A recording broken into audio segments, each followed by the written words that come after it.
Vietnam veteran was somebody we never anticipated. First one, then another, and another, till we began to see, my Lord, here's a group that really has very much of the same kinds of problems. And yet we have to find another way of meeting them. There are hard times. There are bad times. There are lonely times we have to endure. And in these times,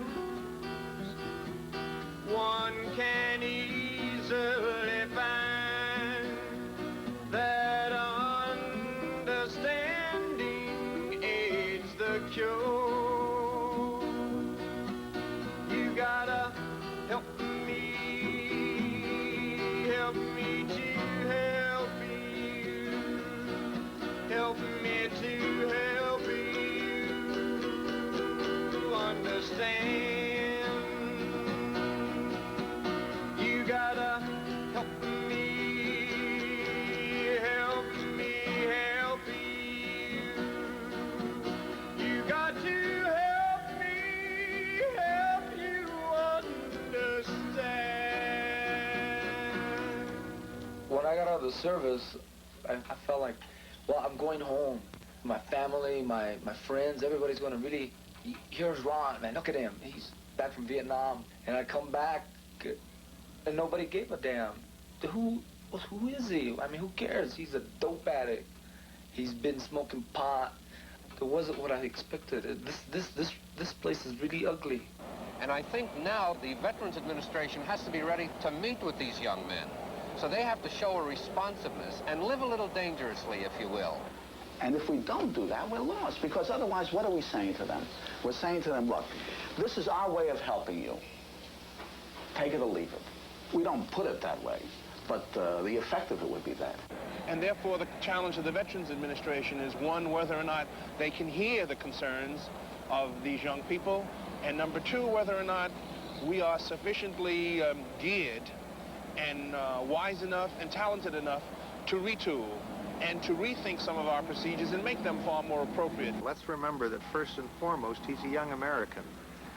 And many of the characteristics, even though he's had a very unique experience, much of what characterizes him is what characterizes young Americans in these times. The restless mobility is a very important thing. The questioning of authority is an important thing. The seeking for self-identity and self-determination is an important thing. He's got all the problems of a young person with the wounds of a Vietnam veteran added to it, and that's complicated any way you look at it. It would be bad enough if he had a young person's problem. But he's got the Vietnam veterans' problems too, and that's tough. And we got to be able to swing with it. One unique dimension of this, however, is that the Vietnam veteran is, I would say, somewhat angrier than the kind of youth that I encounter on the campus. And believe me, they can be a little angry too. What was missing? What could have been there that you thought would have helped? I think what was missing was what's missing in America, a basic humanity, a basic feeling for other human beings. One thing I never knew was to hate. And I came back with that hate in me. Well, I think they're reacting with a lot of confusion. I don't think that, you know, they really understand, and I don't think that the other people understand the contribution that these people made. Unlike a lot of other wars, we're really not saying thank you. When your country calls and your country needs you, you got to go and fight, and somebody has to do it, so you do it. But after you go over and fight a war, you know, specifically this war, and you come back and there's no hurrah, no fanfare, and, you know, people really, you know, they kind of, you know, it's like you're a byproduct, a bad byproduct of a system. They want to shove you aside. They really don't want to see you. Just as I was getting on the bus, and there was a crowd of anti-war protesters outside, and they were spitting and throwing things at all the troops getting on the bus because we were killers. You know, not even recognizing what different types of roles we played in Vietnam, but we were veterans, you know, and throwing things at us. And that type of reception just, you know, can blow minds. It was just a real downer. I'm not the hero that my father was in World War II. I'm not the hero I thought I was going to be. All I am is a man who, let's say physically, is badly damaged, suffering, amputated. You know, you go up on the wards, you see them. They all have this feeling of loneliness and isolation from the rest of society. You find some of this at school, or Yes, students here understand pretty well? No, I don't think they understand. Find yourself mixing with... Very isolated. Como solo. He's from a group, an age group, a part of the population that feels that the disenfranchised cannot remain as it has been for their age group for so long. In other words, things have to change now.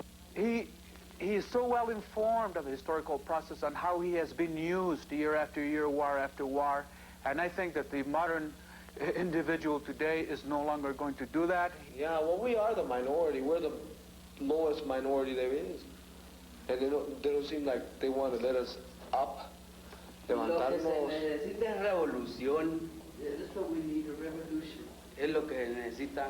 It's like the fantasy that we often see in families, fantasy on the part of the parents with regards to what are the children really up to. Don't walk up and say, how are you, Sonny? I'm no longer Sonny Boy. Sonny Boy is over. Are they really wanting to usurp and undermine our authority? Yeah. And what are the implications for that? Does that mean total chaos and therefore no system that has been beneficial for millions of veterans already? And another number, the doctor comes seeing the next morning, not even looking at him, just checking him as a body that doesn't really have any human feeling. That's what's really happening. The bureaucratic system that you got set up there. You know, people don't agree with everything in the government. It's the same as VA. You're going to have certain things that you're going to dislike. Everybody's got their dislikes. Everybody got people they dislike and got people they like. But as a whole, I can honestly say I've received about the best help possible. But it just takes so damn long to get anything done. How long is it going to be before I can see a doctor? That's what I need. Well, the way we start here, you'd begin with... The openness and honestness of the younger veteran has forced us to take a look at what we're doing in our admissions areas. Are we running a program on the basis of our needs, or are we operating it to be responsive to theirs? The real question before us as an agency and as professionals is, can we be relevant? Can we be relevant to this young generation that's saying we've got to have action when we come for help? I didn't want back anymore because they didn't want to, then I guess they didn't want to help us. Nobody came to try and help you at all, you just sat there.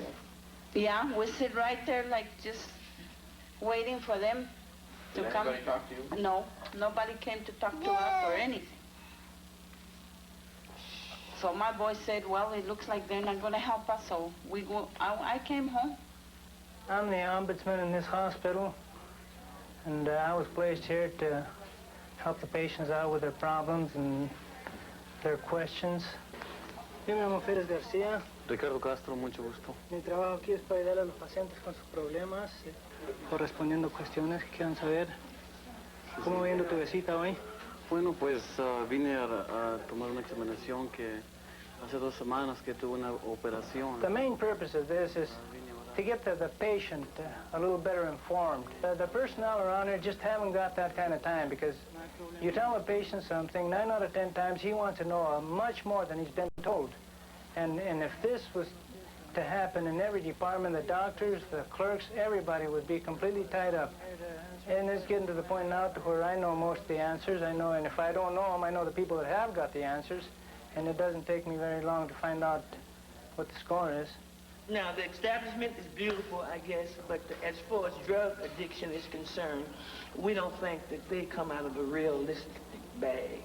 So the next day I came and I was there about 6 o'clock in the morning, and I told them I wanted to get in. I really wanted to. And finally they admitted me into the detox. I got my leg blown off over there. And I started a drug problem from that because of all the morphine and Demerol that was given me. The guys that come home, sometimes they don't even come home addicted. They come home to nothing. But then they get addicted. They get because addicted there are and no they come jobs, nothing for them. So many of them live alone. They really can't talk to anybody, you know, their girlfriends, their families, about what they've experienced in Vietnam. Now, when the Army and the upper class and the middle upper class, white people got involved, and the Army got involved, then it was a hell of a crisis. And the public has asked the Veterans Administration to do something about it, and the Veterans Administration has said that it would, and the medical profession has said that they will cooperate. And yet I don't believe that we have the answer. In a way, we've taken on something that we really don't know how to do. Okay, you got 12 or 13 doctors up there whom have never had 5 aspirins at one time in their lives trying to tell me about me and my kind. I resent that. I think the most important thing right now is that somebody cares about this problem.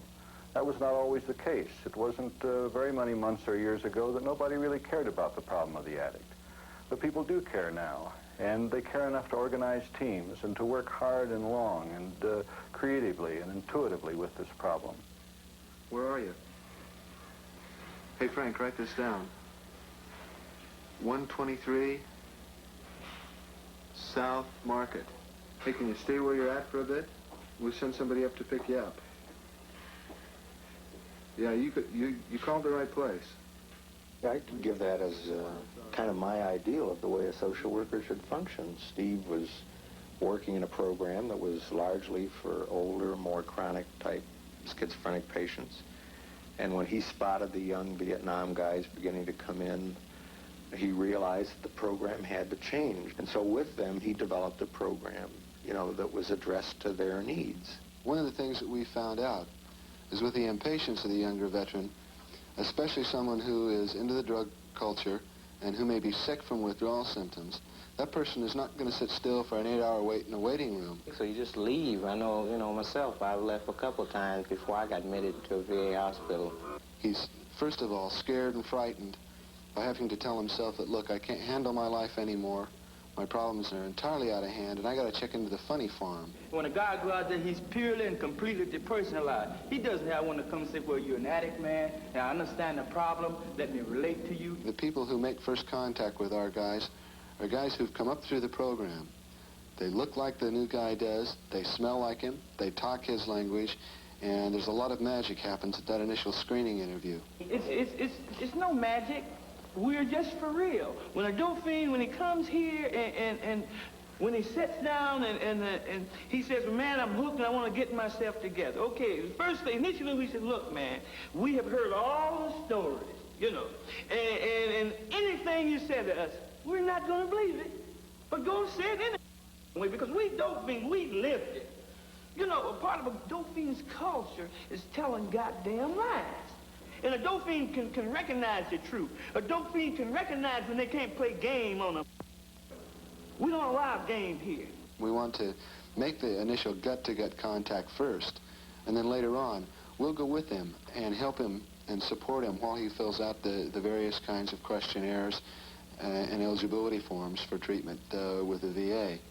And that includes sometimes getting emergency medical treatment first if a guy's sick and uncomfortable. We want to meet his needs first. That's the top priority. And then we'll meet the system's needs second. Before they come back, if they're hooked on drugs, they can come to the VA. Any kind of problem. It doesn't have to be drugs. Everyone that's here is here because they want to be, because they're willing to take a look at their own immaturity, their own hang-ups, their own problems, and work on it. That includes me as director of the program, all the rest of the staff, and of course the program members. We're essentially a self-help program. We do all of our own work. The designs you see on the walls, the painting, the floors, the housekeeping, the record keeping, we do it all ourselves. People in programs like this have to feel that the program belongs to them, that it's their place, and that they're committed to see that it works. Community. If we can circulate the paper into different various communities. How do you get the word out? It's a little more complicated than getting people in to see how the program runs, because you know we had people come in to see how the program runs, and the result of it is we almost got closed down.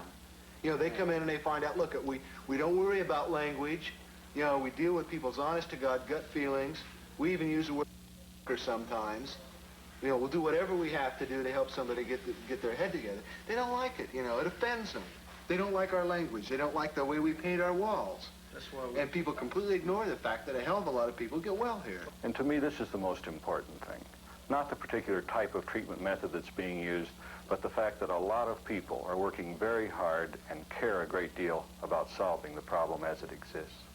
Well, the funny part of it was that Joe was doing this after hours on his own, never for a moment thinking that I would regard this as part of his job. Well, this is a very important part of the social work job. For us to help, we're working with resources in the community constantly that are not VA facilities. We're trying to get these resources in the community to help meet the needs of our patients. We can't provide all the resources that our patients would need, otherwise we'd be out of business, you know. We'd have to take over the entire community. It's not even healthy. At the present time, we're negotiating in New York City, hoping to get this abandoned building a nominal fee. As you can see, it needs quite a bit of repair work, but we're hoping that the Vietnam veterans can help us. They hope to come to the rank-and-file drug addict whom we've worked with and say to him, look, fellas, this is something you need. Help us to put it together. And it's going to be theirs more by virtue of that fact than if we gave them a shiny building, you know, with no windows cracked and everything all finished and said, here's your house. They will have felt that they have created it too, that they have made this contribution, and all the fellows coming after them will feel that way. Anyone who thinks that an addict can go into the hospital and stay 14 days and then come out and stay drug-free doesn't really know drug addiction. Because it's pain and misery. That's what it is. Drug addiction is pain and misery, and dopamine will have this pain and misery for life. But it's something that he has to deal with from day to day. If we could have an addict live in a therapeutic house, a halfway house for 6 months to a year, then we have a chance. During this 6 months, during this year, we can work with him, we could produce an environment in which he can remain drug-free, and hopefully then get him out into functioning, working, and carrying on as a responsible citizen.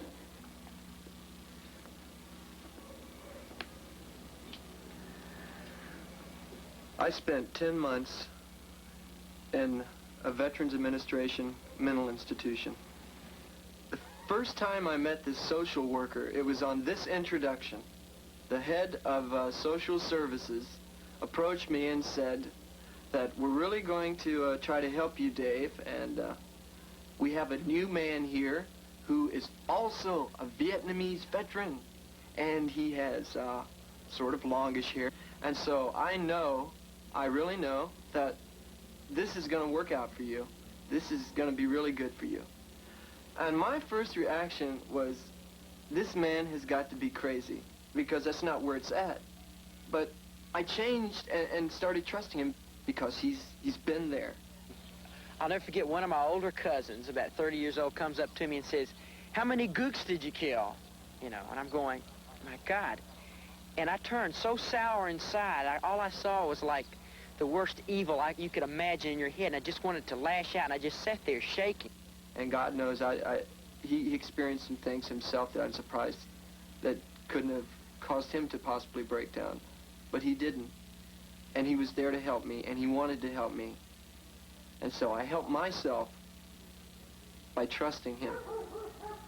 You know, you can measure success in so many different ways, but to me, there's degrees, and I think success with David in particular has just been outstanding. He's out of this unrealistic situation as an inpatient, and he's out there functioning to some degree.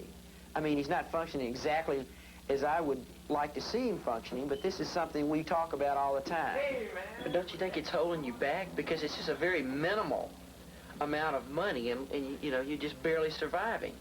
Just like the other week when you called and you didn't have $1 on you.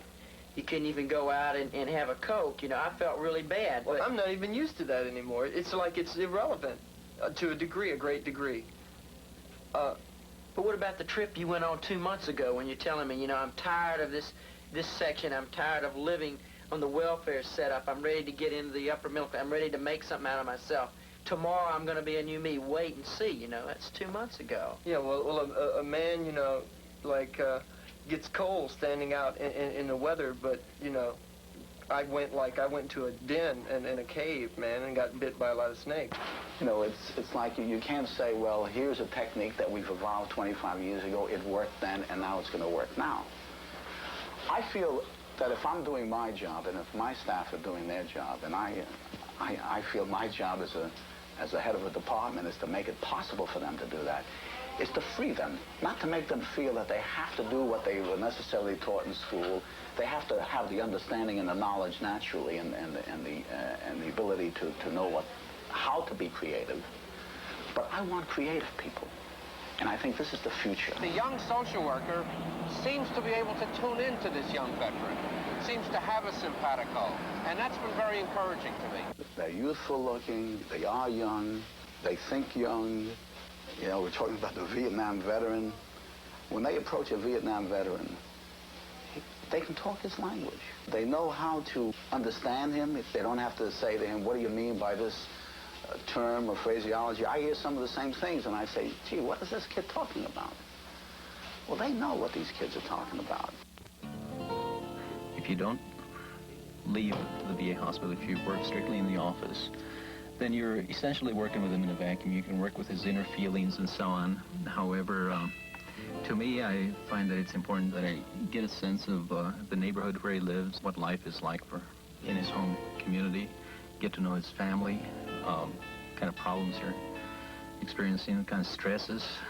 Unless I'm aware of this, I really don't think I'm doing an effective job. I just really have strong feelings. I think that psychiatrists, psychologists, social workers, psychiatric nurses, they're going to have to start getting out of the office and getting into their car. I don't really know what their fears are. If you're afraid that your car's going to get dirty or tires are going to be stolen or you're going to wear your car out or whatever the problem is, or it's a hassle to get a government car or a state car, then you really aren't going to accomplish anything. People are going to have to overcome this and have to realize what works.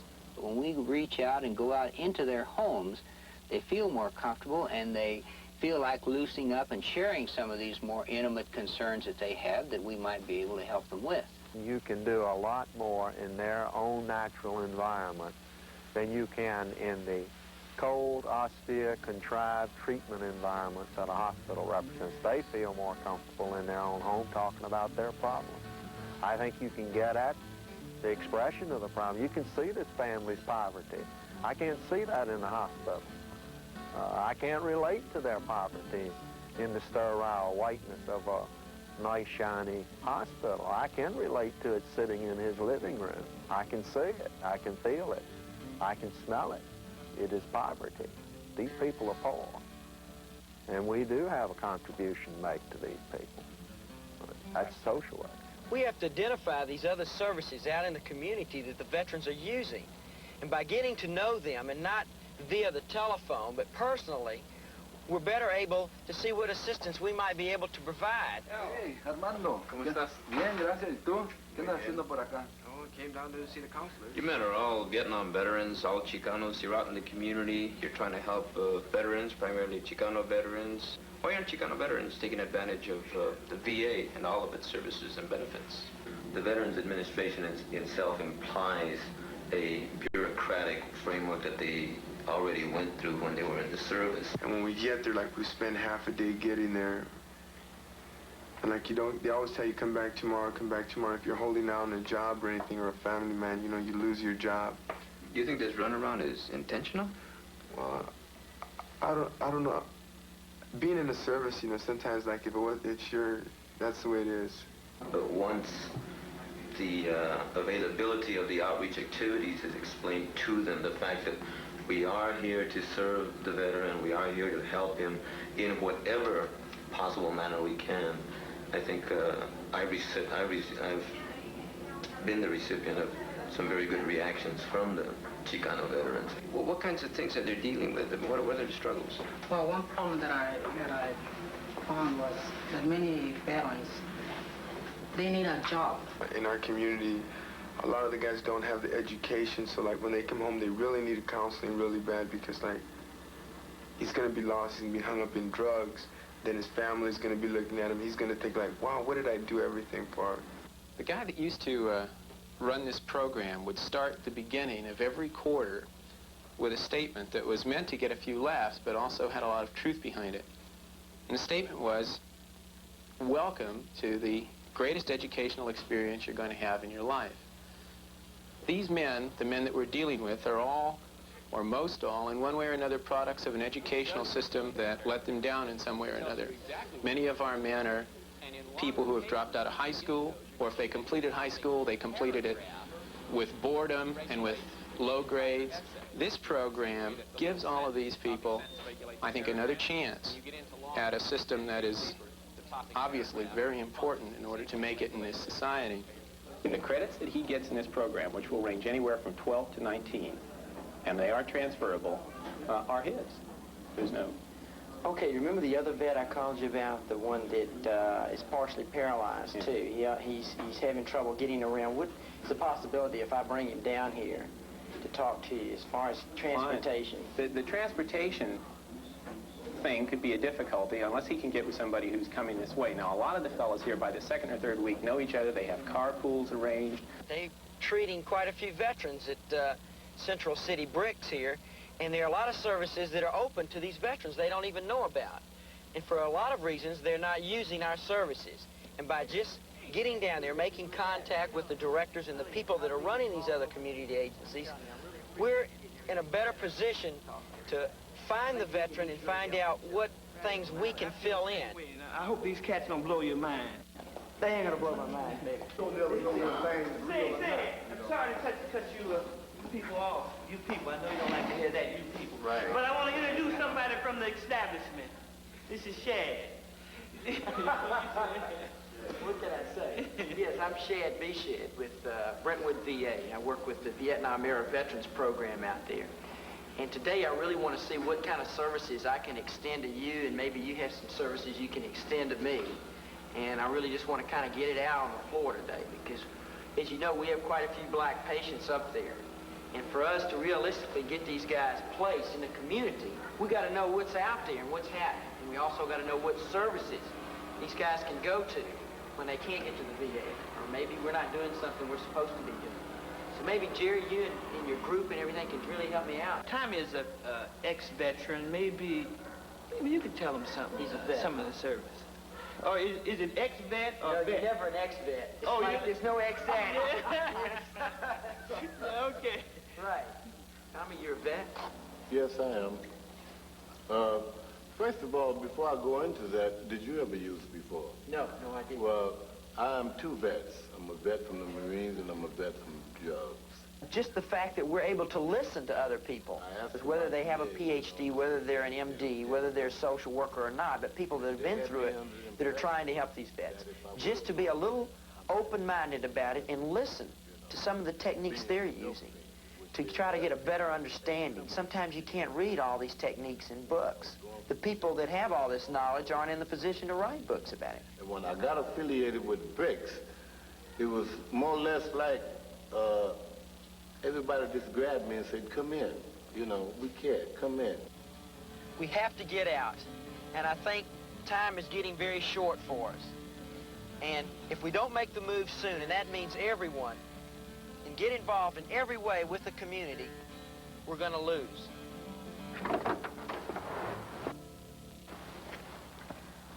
This is the place I was telling you about. It's officially known as the Duranes Health and Referral Center. Many of these families come from traditional backgrounds and have cultural beliefs that they bring with them. You people understand that and can help us help the veteran with his problem. It's staffed strictly by volunteers, and we have physicians from the medical school, from county hospital, mental health center. We see Dell as working in the Veterans Hospital, and we see Dell's position as being something that we utilize quite often so that we can get help for our veterans in this area, since he is, you might say, a tie-in or a key person in there. I took him to the VA hospital, and from the VA hospital I talked to Mr. Ariano, and I told him what this kid had done, that he had beaten his family like I had done, and didn't trust anybody. He had burned about $1,000, just burnt it, and he just didn't care about society. He just had no values about society.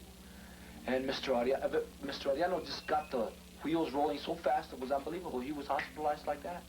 I think we should support any efforts of this kind where a group of grassroots people get together and demand or request or try to develop a service. And I feel, you know, like it's a responsibility to help them with whatever expertise I may have and sharing this with them. And we also get services from this. The question process, the receiving process at the door, at the receptionist's desk, this is where all begins. The manner in which the patient is treated, that has got to be so carefully done. Coming into this program, you know, they never asked me where you worked before, what you did before. You know, they're dealing with the problem there and now. We do not ask any extreme questions. If someone comes here, a Vietnam veteran comes here and he refuses to give his name, his address, well, nothing is, he's not pushed to give his name and address. We deal with people 24 hours a day. You can walk in and say, man, I'm hungry. I want a place to sleep. You don't have to be a drug addict. We deal in human services. Why aren't there Vietnam veterans here tonight? We invited them down. I would like to be able to answer that question, and I think people are very tired of being, you know, the word is used in respect to being interviewed and using machines and TVs, because people already have a fantastic frustration. Seems to be a repeated pattern in documentaries that are always done, and as a result, you know, there aren't any results. Okay, what's the story in the Vietnam Lounge you have up there? The Vietnam Lounge is an interesting phenomenon. Yeah, it's a comfort to the younger veterans coming back, and that because you feel, I don't know, alienated. You don't feel like you're part of the scene, the society scene. You don't feel like you're part of even this veterans administration scene. It seems like wow, feels second rate. These young people were saying, VA is not relevant to us. And the management responded to it. Lo and behold, they set up this lounge. You've seen it. It's mentally comforting to have this little portion of the hospital devoted entirely to our psyches, our feelings. Do you know that adjoining where that lounge is, there was a whole reaction of the entire war. These were all veterans who were not Vietnam veterans, most of them. And we had to have a meeting with them. And this is what they were saying. Look what you're doing for the young fellows. What are you doing for us? That's not bad. That's good. It's good because what it does is it tells the silent majority, if I may use that term, look, you don't have to be silent. That nobody is going to really take it out on you. In fact, we value this. We want to hear you. Look, we'd like to get a little insight today on some of the problems or some of the situations that you're seeing with the Vietnam veterans that might end up here at Legal Aid. Most of the vets that I, relate to at this office come here because it isn't the VA, and it isn't that kind of structure. They come in, they talk to somebody who looks like them, that talks like them, that can empathize with them.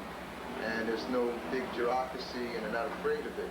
Last semester, I was going to school, and I thought, what can I do? All these guys are down here in the VA hospital, and is anybody, worrying about them or going down taking care of them out of the community?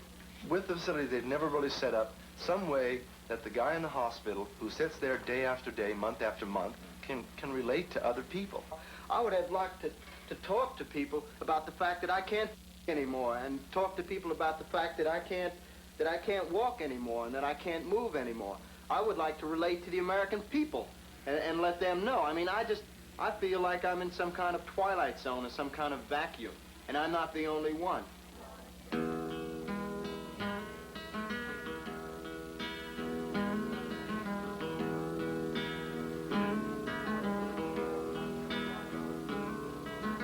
Take me to the station and put me on a train. Got no expectation to pass through here again.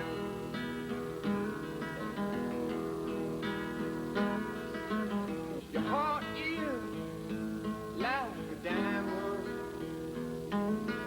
Throw your pearls to swine. And as I watch you leaving me, you know you tax my peace of mind. His mobility and his restlessness, which isn't just his, but which is part of the whole youth culture, may mean that he'll be darting in and out of our facilities and that we'll have very brief opportunities to work with him.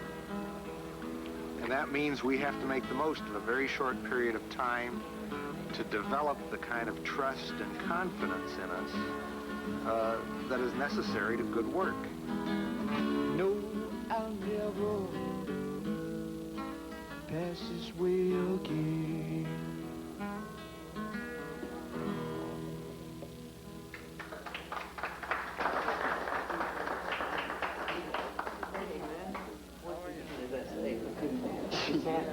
Hey, Pete, how you doing? Heard you guys settled down. It's really good news.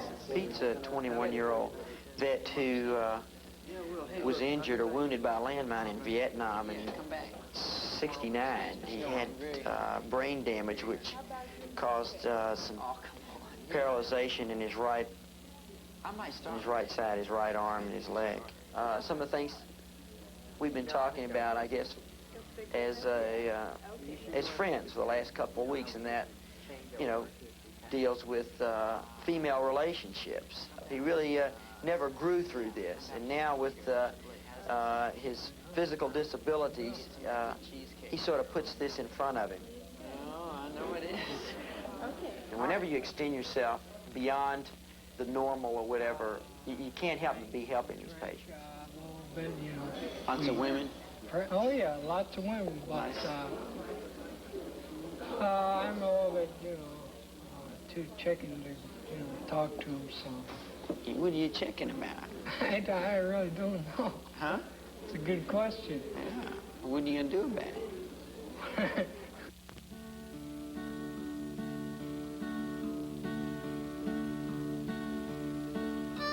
I should have stayed in the service and been rehabilitated before I came out of the service into the society, because I just couldn't seem to cope with society when I came out.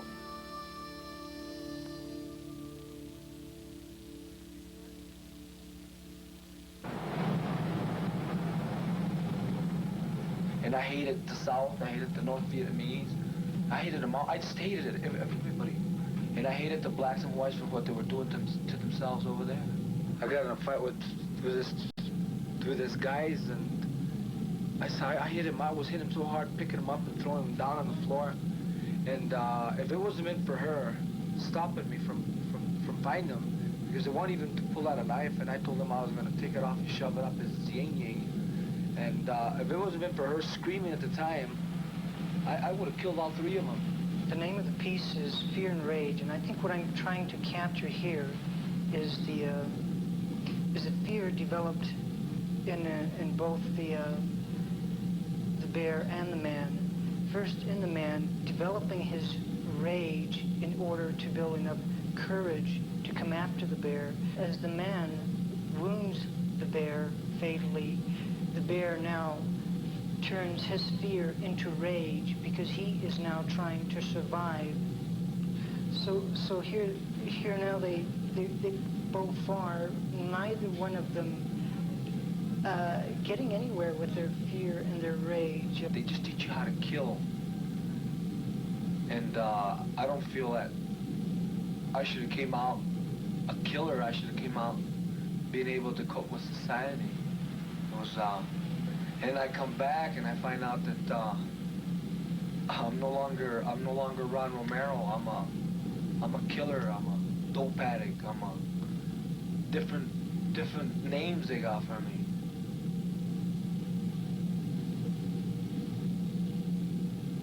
I still feel it. I know it's still in me. and I'd like to get rid of it.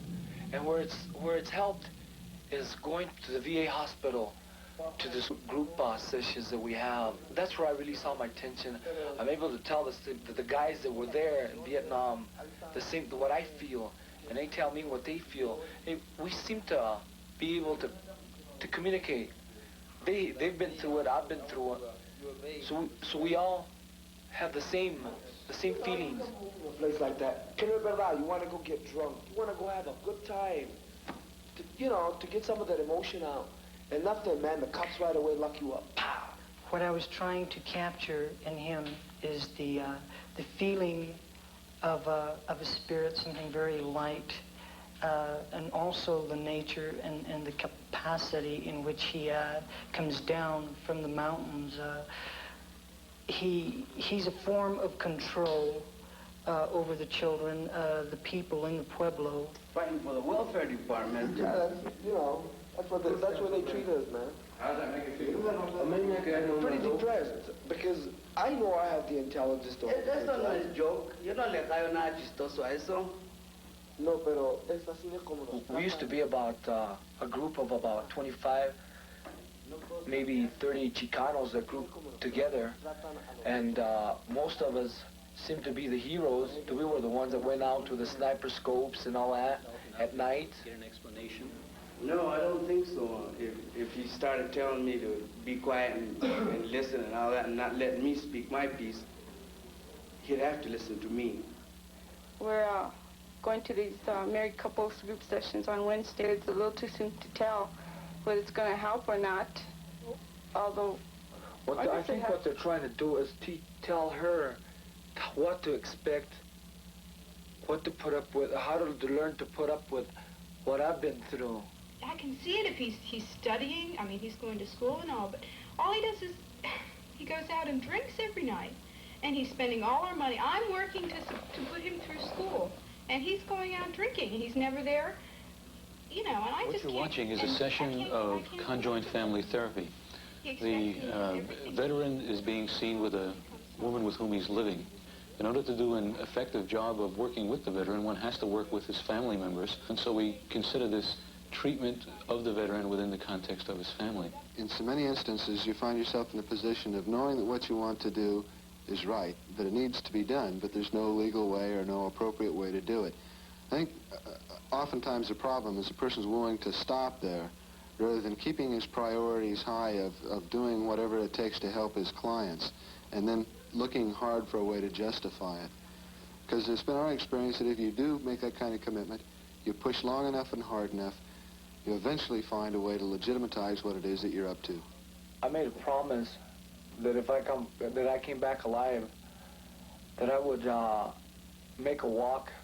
It's a promise that you make to yourself, that a lot of kids in New Mexico do, was to walk to Santuario. It's a sad sanctuary. It's a Catholic thing. And I was lucky. I landed here in Santa Fe. From Santa Fe, I walked 20 miles and then ran the last 9 without stopping, and it's up and down hills. I guess the majority of the work deals with the culture, the background, which I come from, being Indian.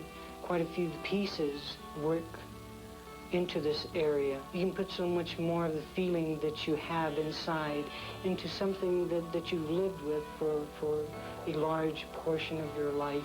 The Indian people were at one time very much in tune with nature. I think it should come into the work because it is very much a part of me, a part that I lived very strongly at one time. Michael is engaged in some pretty hefty fighting over there in Vietnam and received some commendation, I think, for his ability to carry out his tasks as a soldier in warfare. I couldn't see running away from it like some others thought of doing. I had to find out for myself as to what it was actually about, perhaps. Not really wanting to go. If I had a choice, I definitely wouldn't go. But inside I knew I couldn't turn away from it. I I couldn't run away from. He felt, I think, that his country called him to do a job, and he went and did it as best he knew how. Returning home, it was a terrific adjustment for him to make, but the fact that he had support from his parents, understanding from his parents, that the VA did make a definite effort to reach out to him to help him through this critical initial period of his adjustment to blindness. I guess you just have to accept the situation, and there's no way I can get my vision back. Therefore, I can't do much about it, and you have to accept it all and make the best of everything that you have around you, because I'm still very much alive. I feel life inside, and there's no way I can suppress these feelings inside and sit back and stop living. The rehabilitation training that he received at Palo Alto, the support and encouragement that he received after his return home, and especially in getting into meaningful vocational activity, namely the sculpturing, which he does so effectively, has helped him to restore and to raise the esteem of himself. And we feel that at this point, he is really functioning on a very high level despite his visual handicap. Murray, you want to play the guitar? And see what you know? Yeah. And for the first time in the history of this country, more men, crippled, dead men while still living, were coming back from this war than any other war in history because of advancements in technology and antibiotics. He was wounded in a booby trap. Booby trap blowed up. Struck the left side of his face. This man has extensive, rather large amounts of his brain tissue that have been removed so that he remains in an unresponsive state. Wasn't he home on leave when he was dating this girl here in the neighborhood? He was on leave from the Army. He was here for 30 days on a furlough. And I always allowed him to use my car. He's always trustable with my car. And saw the girl looked so young, I figured something may take place. I spoke to my wife about it once. I said, something gonna probably take place. Child's been born since he's been back? I see, okay. And then you were trying to establish the child as a beneficiary. I was. That's why you wanted the birth certificate. That's right. We have to involve the families as often, as many opportunities as we possibly can. And it's important that they feel that they do have some voice in the treatment or in the benefits, in the rules and the regulations, that they are participants because this is a member of their family. We don't expect him to ever be able to walk or to sit up or to be able to feed himself or to be able to converse with his family. Well, I wouldn't know what his future would be, but I believe that he'd make it home. He'd be all right. And he wants to come home because when we leave, there's a lot of time he cries to follow us. And my husband rolled him downstairs, just exercising. And when he rolled him back upstairs, he started crying. The nurse said, Mr. Watts, Joe don't want y'all to leave him. He wants y'all to carry him home with him. And I guess he feel like when we come up there and roll him around, I guess he feel like we just carrying him home. I hadn't heard any real complaints, I mean, from the ones that really deserve the help, from me and my friends about the work from the VA. I mean, I've always went to them, and they always help me any way they can. If I understand it right, and my faith in the Old Testament, it's right to go serve a country. And when you go to serve a country, there's no telling what will happen. The absence of anger is in the cultural pattern. When we go through the state out in the boondocks, we don't run into a lot of hostility from these young people. They have their problems, as Clyde typifies them, but they're motivated to cope with them. pretty high degree of independence, and they come on pretty well with me as young people. Well, how you doing, Mr. Heading? Hello, fine. Glad to see you back again. How are you today? All right. Fine. Good to see you. You shining up the bug? Yeah, I'm trying to shine it up a little bit when it's bright, you know. Shoot, Okay, I wonder if we might go over here and... Sure, would you like to go inside? Well, I don't know. As pretty as it is today, we can just... Well, you stay out here then. I really am interested in having talked with you on the telephone the other day about your progress in school. A lot of them don't seem like they're as loyal to the country as they should be, which they really are, but they're mixed up, the veteran is. I know I was. You take an individual who's been exposed to one culture and put them in a foreign culture and brutalize them, and they'll have confusion. The confusion comes out of some of the crises that are presented for them that they have to live with. And this is Clyde's trauma. He has to live with these thoughts that contradicted what he had been taught early in his life. I know my biggest problem was the family, my main family. I walked in and I got hit in Vietnam, and they couldn't understand the way I acted, why I was so nervous. Well, you know, I try to talk to them about my mental problem and all that, you know, about what I feel, you know. And they avoid me. They go and watch TV or do something else, or they tell me it's not important, you know. Why talk about it? And ever since, I don't know how long, you know, they just don't want to talk about it. And it isn't as though I can't understand them. I'm a father. I can understand them too. But it's that they don't believe that I can understand them. And anybody my age, they just don't, they figure, well, what's the use of rapping with him? He doesn't know our life. He doesn't know our scene. He doesn't know what we're struggling with. My uncle seemed to understand me better than anybody, because he wouldn't cut me down. He wouldn't ask a bunch of questions or nothing. He'd just accept me the way I was. But it seemed like everybody else, they just wondered why wasn't I the same good little boy I was when I left, which everybody has to change. They had to change their beliefs.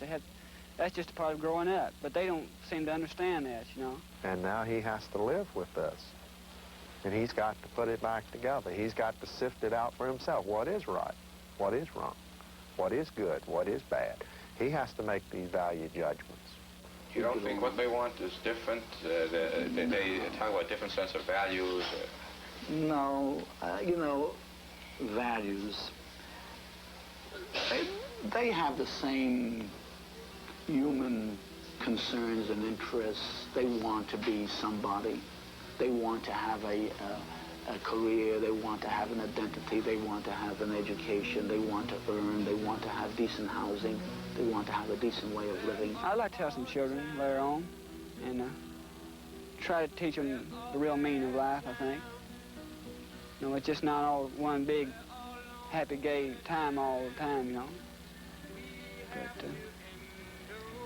But I kind of look forward to it. And in these times, one can easily find that understanding aids the cure. You gotta help me.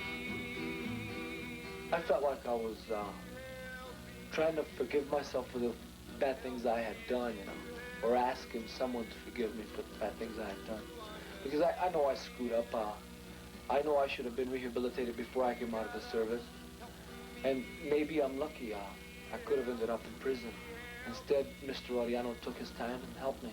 Hell, I just hope everybody can get it together as much as I have, because I know they'll have the chance to grow, to do what they're best at. You know, there's a perfect opportunity if you get out. I'm not going to brag on you, but you've come a long way. Well, I'm your first patient, so, you know. First VA patient. Right, I have to be successful, you know, at least just come Got to through keep those your face, statistics looking good, right? You heard any more with that recording studio as far as commitment or anything? No, I have to, I think I'm going to have to take the initiative. I'm optimistic, and I'll tell you why. I'm optimistic because I think we understand the Vietnam veteran better than we did. What can the country do? Well, they can give me my legs back. You know, and they can give me the ability to make children back. But I guess they're not going to do that. All I ask is for them to treat me and my brothers like human beings. And when I got affiliated with BRICS, it was more or less like everybody just grabbed me and said, come in. You know, we care. Come in. The particular type of program that they develop is probably not nearly so important as the fact that they do care and are willing to act. You have to care. If you're going to help someone, if you're going to step in there and say, hey, I'm big enough to help you because I've got it together enough to do it, well, you've got to do that. You have to give a damn. Help me